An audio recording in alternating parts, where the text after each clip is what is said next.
धोंडू धोबी और राजा। धोंडू धोबी अपने सिर पर लिए कपड़ों का एक गट्ठा जंगल से निकला, देखते हुए पेड़ों पर आमों का गुच्छा।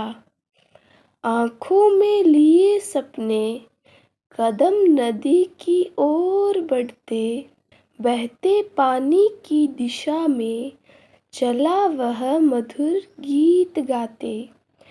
चलते चलते सर का भार ऐसे लगा बढ़ने, सूरज की तपन से थकते हुए मुख पर पसीना लगा बहने। हाथों में कष्ट, पैरों में पीड़ा, पीठ जैसे लगी रोने।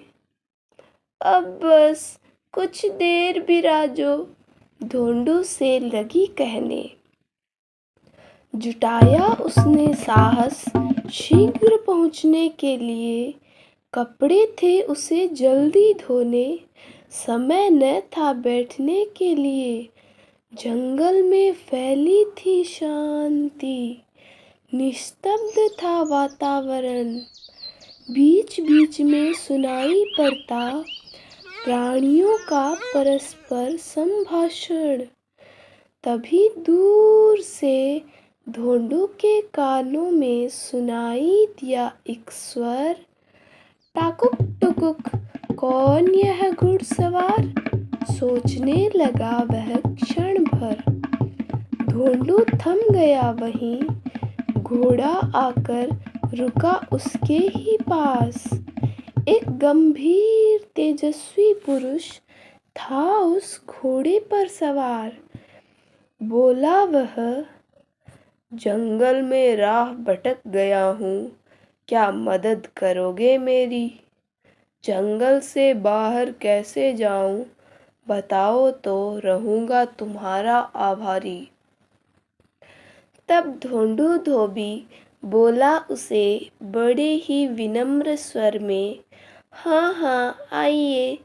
ऐसा कह चलने लगा आगे वह धीरे धीरे।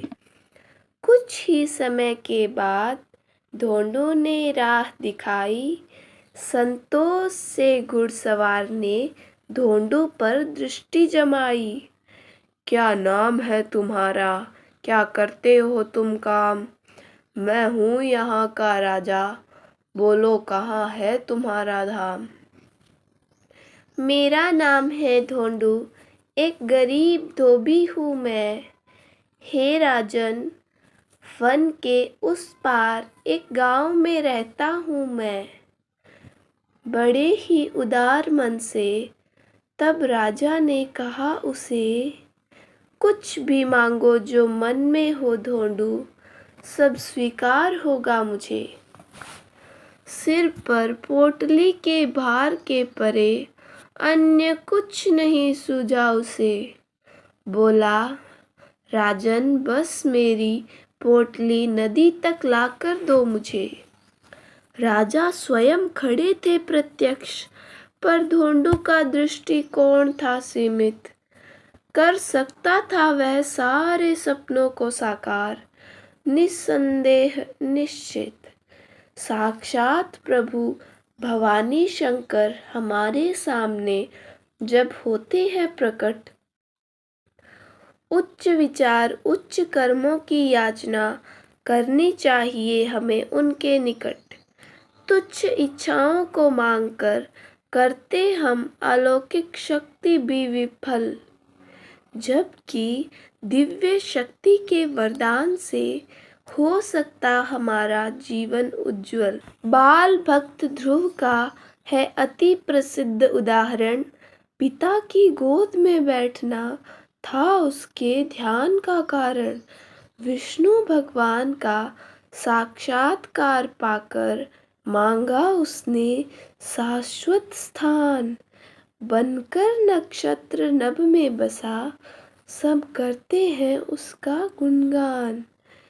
श्री की प्रार्थना ईश्वर से करो तो मिलेगा हमें पावन ज्ञान, साथ साथ मिलेगा आनंद आरोग्य, संपत्ति, प्रीति, धैर्य और सम्मान।